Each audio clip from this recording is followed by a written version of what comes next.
नमस्कार मित्रांनो, मी आहे रवी स्वामी आणि आपलं स्वागत आहे रवीज मराठी ब्लॉग या यूट्यूब चॅनलवरती। तसेच मित्रांनो, रवीज मराठी ब्लॉगच्या परिवाराकडून आपल्या सर्वांना होळीच्या हार्दिक शुभेच्छा। मित्रांनो, होळी हा सण वसंतोत्सव म्हणून फाल्गुन महिन्यात पौर्णिमेच्या दिवशी साजरा केला जातो। हा दिवस सतयुगात भगवान विष्णूंचे प्रतिफळ देणाऱ्या दिवसापैकी एक शुभ दिवस मानला जातो। तसे तर सर्वांनाच माहिती आहे की होळी का साजरी केली जाते, परंतु अनेकांना असा प्रश्न पडतो की होळी ही फाल्गुन महिन्यातच का खेळली जाते। तर चला मग जाणून घेऊया होळी हा सण साजरा करण्याची सुरुवात कशी झाली आणि यामागील प्रचलित कथा कोणत्या आहेत हे पाहूया। तसेच अजूनपर्यंत आमच्या रवीज मराठी ब्लॉग या चॅनेलला सबस्क्राईब केले नसेल तर नक्कीच सबस्क्राईब करून घ्या। होळी हा हिंदू धर्मातील सांस्कृतिक, धार्मिक आणि पारंपरिक सण आहे। तसेच हा सण वसंत उत्सव म्हणून पण साजरा केला जातो। होळी हा रंगाचा उत्सव आहे। होळी हा सण भारतामध्ये हिवाळ्याचा शेवट आणि वसंत ऋतूच्या आगमनाचे स्वागताचे प्रतीक आहे। या दिवशी सर्वजण रंग खेळतात, एकमेकांना भेटतात, शुभकामना देतात आणि नवीन आयुष्याची सुरुवात करतात। इतर सणाप्रमाणे होळी या सणाच्या देखील पारंपरिक लोकप्रिय कथा आहेत। या कथा, कहाण्या विभिन्न सण साजरे करण्याचा इतिहास सांगत असतात, पण या दिलचस्प कथा कोणत्या आहेत हे आज आपण जाणून घेणार आहोत। तसेच होळी हा सण का साजरा केला जातो हे पण आपण पाहणार आहोत। तर मित्रांनो, होळी हा सण का साजरा केला जातो याच्या 3 लोकप्रिय कथा पुराणानुसार सांगितल्या जातात। तर आपण एक एक करून सर्व कथा जाणून घेऊया। भक्त प्रल्हाद आणि होळी।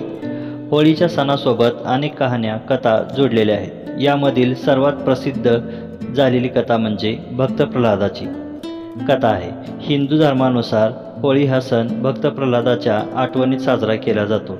ज्यादातर लोकांना हीच कथा किंवा गोष्ट सांगण्यात आली आहे किंवा माहीत आहे।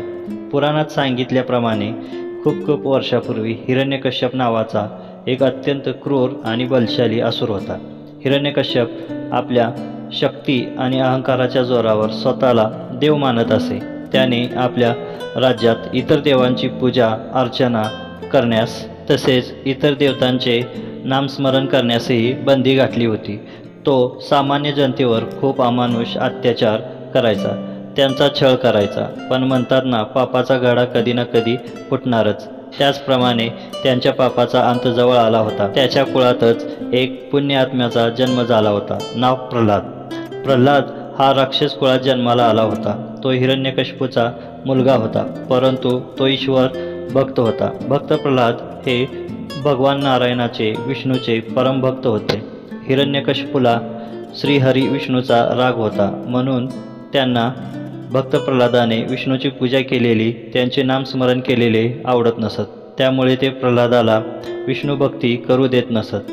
प्रल्हादाची विष्णुभक्ती पाहून हिरण्यकश्यपला खूप राग यायचा।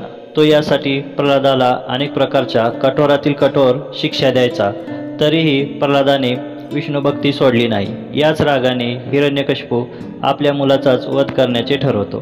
अनेक प्रयत्न निष्फळ होतात। शेवटी हिरण्यकशिपूची बहीण होलिका, जिला ब्रह्मदेवाचा वरदान मिळालेला असतो की ती कसल्याही अग्नीत प्रवेश करू शकते। कोणत्याही प्रकारची ज्वाला, आग तिला जाळू शकत नाही। त्या आगीपासून तिला कसलीच हानी पोहोचू शकत नाही। म्हणून भक्त प्रल्हादाला होलिका आपल्या मांडीवर घेऊन आगीत बसते, परंतु होलिकेला दिलेला वरदान तेव्हा निष्फळ ठरतो जेव्हा ती भक्त प्रल्हादाला घेऊन आगीमध्ये बसते।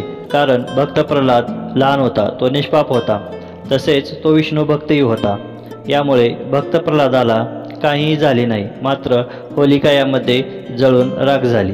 या घटनेच्या आठवणीमुळे आजही होळी हा सण साजरा करतात। आजच्या या दिवशी वाईटावर खऱ्याची जीत, असत्यावर सत्याची जीत झाली याचे प्रतीक म्हणून हा सण आजही साजरा केला जातो। याचप्रमाणे राधाकृष्ण यांचाही होळी या सणाशी संबंध जोडलेला आहे। तर यासंबंधी कोणती आख्यायिका आहे ती पाहूया। राधाकृष्ण। होळी हा सण राधाकृष्ण यांच्या पवित्र प्रेमाशी जोडलेला आहे। पुराणात सांगितल्याप्रमाणे राधा आणि कृष्णाने पहिल्यांदा रंगाची उधळण करून एकमेकाला रंगाने रंगवून या सणाची सुरुवात केली होती। पुराणात सांगण्यात येते की भगवान श्रीकृष्णांचा रंग सावळा होता आणि राधाराणीचा रंग गोरा होता, म्हणून दोघात सारखा वादविवाद व्हायचा. राधा सतत श्रीकृष्णाच्या रंगाचा मजाक उडवायची. रोजच श्रीकृष्ण माता यशोदेकडे ही तक्रार घेऊन जात असत. एके दिवशी माता यशोदा या रोजच्या वादाला कंटाळून सांगतात की राधा जर तुला तुझ्या रंगावरून चिडवत असेल तर तूही तिला तसाच रंग लाव जसा तुझा आहे, म्हणजे दोघांचा रंग एकसारखाच होईल आणि ती तुला चिडवणार पण नाही. मग काय, श्रीकृष्ण आपल्या सर्व मित्रांना घेऊन राधेजवळ पोचतात आणि सर्वजण मिळून राधाला तसेच तिच्या सर्व मैत्रिणींना रंग लावतात. तो दिवस होता फाल्गुन महिन्यातील पौर्णिमेचा. असे सांगितले जाते की तेव्हापासूनच रंग लावण्याची, रंग खेळण्याची परंपरा सुरू झाली. ती आजपर्यंत होळी या नावाने साजरी केली जाते. त्याचबरोबर शिवपुराणातही होळी या सणाविषयी एक कथा सांगितली जाते. भगवान शिवशंकरांची पत्नी माता सती, जी प्रजापती दक्ष यांची मुलगी होती, ती स्वतः त्यांच्या यज्ञात स्वतःला भस्म करून घेते. त्यानंतर भगवान शिवशंकर सतीच्या विरहामध्ये अनंत काळासाठी ध्यानात लीन होऊन जातात. यावेळी दोन गोष्टी घडतात.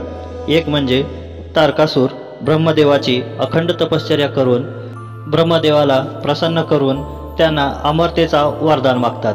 परंतु ब्रह्मदेव सांगतात की जो या पृथ्वी तलावर जन्माला आलेला आहे त्याचे मरण अटळ आहे, त्यामुळे त्यालाही अमरतेचा वरदान देता येणार नाही.